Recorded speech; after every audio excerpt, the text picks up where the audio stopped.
തിരികെ എത്തുമ്പോൾ നമ്മൾ വീണ്ടും കോഴിക്കോട് മലാപ്പറമ്പിലേക്ക് ഒന്നുകൂടെ പോവുകയാണ്. അവിടെ രാവിലെ കുടിവെള്ള പൈപ്പ് പൊട്ടി വലിയൊരു അപകടം ഉണ്ടായിരുന്നു. നിരവധി വീടുകളിലാണ് വെള്ളവും ചെളിയും ഒക്കെ അടിച്ചു കയറിയത്. ഫ്ലോറിക്കൻ റോഡിലാണ് പൈപ്പ് പൊട്ടിയത്. ഇന്നും നാളെയും പ്രദേശത്ത് കുടിവെള്ളം മുടങ്ങും.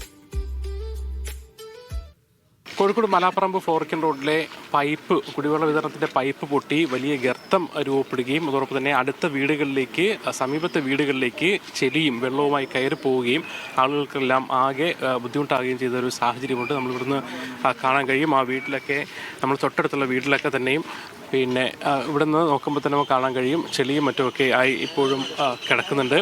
ഇത് നേരത്തെയുള്ള അല്ലെങ്കിൽ ജപ്പാൻ കുടിവെള്ള പൈപ്പിന് സമാന്തരമായി തന്നെയുള്ള പൊതുവിതരണത്തിനുള്ള പൈപ്പാണ്. ആ GA പൈപ്പ് പൊട്ടിയതിൻ്റെ ഭാഗമായിട്ടാണ് ഇപ്പോൾ കുടിവെള്ളം നിലച്ചിരിക്കുന്നത്. നമുക്ക് പ്രതിപക്ഷ നേതാവ് കോർപ്പറേഷൻ പ്രതിപക്ഷ നേതാവ് ശോഭിതയും PM നിയാസൊക്കെ കൂടിയുണ്ട്. ഇവിടെ സ്ഥിരമായിട്ട് പൈപ്പ് പൊട്ടുന്ന പരാതി ഉണ്ടല്ലോ? അതെ, സ്ഥിരമായി ഈ റോഡിൽ പൈപ്പ് പൊട്ടുന്ന നിങ്ങൾ തന്നെ ഈ റോഡ് കൂടെ പാസ് ചെയ്ത് കഴിഞ്ഞാൽ നിങ്ങൾക്ക് കാണാം പല സ്ഥലത്ത് പാച്ച് ചെയ്ത് നന്നാക്കിയതായിട്ട് റോഡുകൾ. പഴയ വിതരണ പൈപ്പാണ്, 40 വർഷം പഴക്കമുള്ള പൈപ്പാണ്. അപ്പോൾ നമ്മൾ വാട്ടർ അതോറിറ്റി ആയിട്ട് നിരന്തരം ഇതുമായി ബന്ധപ്പെട്ട് വിഷയങ്ങൾ ഉന്നയിക്കുന്നതാണ്. അപ്പോൾ ഇതിനു വേണ്ടി ഒരു പ്രത്യേക എസ്റ്റിമേറ്റ് തയ്യാറാക്കുകയും ഈ ഒരു ഫ്ലോറിക്കൻ റോഡിലൂടെ ഉള്ള ട്രാൻസ്മിഷൻ മാറ്റി നമ്മുടെ ബൈപ്പാസിലൂടെ വെള്ളം ട്രാൻസ്മിറ്റ് ചെയ്യുന്നതിനുള്ള സജ്ജീകരണങ്ങളോട് കൂടി പൈപ്പ് അവിടെ സ്ഥാപിച്ചിട്ടുണ്ട്. മറ്റ് ചില പണികളും ഇതുമായിട്ട് ബന്ധപ്പെട്ട ഇന്റർ കണക്ഷനും പൂർത്തിയായാൽ വെള്ളം അതിലൂടെ ഫ്ലോ ചെയ്യുന്നതിനുള്ള സംവിധാനം ഉണ്ടാക്കും. അപ്പോൾ തൽക്കാലം അത് കഴിയുന്നത് വരെ ഈ റോഡിൻ്റെ ശാപമോക്ഷം എന്നാലെന്നെങ്കിലും ഉണ്ടാകുമെന്നാണ് ഞങ്ങൾ വിചാരിക്കുന്നത്. ആളുകൾക്ക് വീടുകളിലൊക്കെ വെള്ളം കയറി ബുദ്ധിമുട്ടാവുകയും ചെയ്തിട്ടുണ്ട്. വളരെയേറെ പ്രയാസകരമായ അവസ്ഥയാണ്.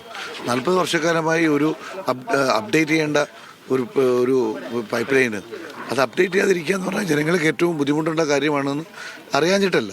പക്ഷേ അലസതയും അലംഭാവമാണ് സർക്കാരിൻ്റെ ഭാഗത്തും അതുപോലെയുള്ള ബന്ധപ്പെട്ട മേഖലയിലൊക്കെ ഉണ്ടാകുന്നത്. ഇത് ജനങ്ങൾക്ക് ഏറ്റവും ബുദ്ധിമുട്ട്. രാത്രി 2:30 മണിക്ക് വീട്ടിൽ കിടന്നുറങ്ങുന്ന ആളുകൾക്ക് ഇത് അനുഭവിക്കാനുണ്ടാകുന്ന പ്രയാസം, അതിൻ്റെ ഉത്തരവാദിത്വം ഇത് കണ്ടില്ലെന്ന് നടിച്ച് കിടന്നുറങ്ങിയവർക്കാണ്. ഈ ഒരു പൊട്ടലുണ്ടായ സ്ഥലത്തുനിന്ന് ഈ വീട്ടിനകത്തേക്ക് വെള്ളം കയറി അതിൻ്റെ ചെളി ഇവിടെയുണ്ട്. അവിടെ നേരെ തന്നെ അടുത്ത വീട്ടിൻ്റെ ആ മതിൽ ഇടിച്ചു വീഴുന്നതാണ് അങ്ങോട്ടേക്ക് പോയിരിക്കുന്നത്, വെള്ളം പോയിരിക്കുന്നത്. നമുക്ക് അവരുടെ കൂടി പ്രതികരണങ്ങൾ കേടാമെന്ന് കരുതുകയാണ്. ഈ ജപ്പാൻ കുടിവെള്ള പദ്ധതിയുടെ പൈപ്പ് സമാന്തരമായി തന്നെ ഒരു വശത്ത് പോകുന്നുണ്ട്. അത് പുതിയ പൈപ്പാണ്. പക്ഷേ ഈ പഴയ പൈപ്പ് മാറ്റി സ്ഥാപിക്കാൻ ഉള്ള ശ്രമങ്ങൾ നടക്കുന്നുണ്ട്. അതായത് ഇവിടെയാണ് ആദ്യ സൗണ്ട് കേൾക്കുന്നത്. അല്ല, ഈ മതില് വീണ സൗണ്ട് കേട്ടിട്ടാണ് അറിയുന്നത്. അപ്പോഴാണ് അകത്തേക്കൊക്കെ വെള്ളം കയറിയത്. അകത്ത് നിറയെ വെള്ളമായിരുന്നു. അപ്പോൾ അതായത് അത്രയും ശക്തിയിലാണ് വന്നത്. ഈ മതിൽ തന്നെ പൊളിച്ചു വിടുന്ന ശക്തിയിലേക്ക് വന്നത്. അതെ, അത് ഇവിടെ നിറഞ്ഞിട്ടില്ലേ? ആദ്യം എവിടെയാ കയറിയത്? ഇവിടെ നിറഞ്ഞിട്ട് മതിൽ പൊളിഞ്ഞിട്ട് വെള്ളം നന്നായിട്ട് ഇതിലേക്ക് ഒഴുകിയത്. സമീപത്തെ വീടുകളിലൊക്കെ തന്നെയും വെള്ളം ചെളിയൊക്കെ ആയിട്ടുണ്ട്. നമുക്ക് വീടിനകത്ത് കാണാം. ഈ വീടിനകത്തേക്കൊക്കെ തന്നെ വെള്ളം ആയിട്ടുണ്ട്. പൂർണ്ണമായും ഈ സാധനങ്ങളൊക്കെ തന്നെ നശിക്കുന്ന അവസ്ഥയിലേക്ക് തന്നെ താഴെ വന്നിട്ടുണ്ട്. എന്തായാലും 40 വർഷത്തോളം പഴക്കമായ പൈപ്പ് പൊട്ടിയതാണ് ഈ പ്രശ്നത്തിലേക്കൊക്കെ തന്നെ കാരണമായത്. ഇത് മാറ്റണമെന്ന് പലതവണ ജനപ്രതിനിധികളും മറ്റുമൊക്കെ വാട്ടർ അതോറിറ്റിയോട് ആവശ്യപ്പെട്ടിരുന്നതാണ്.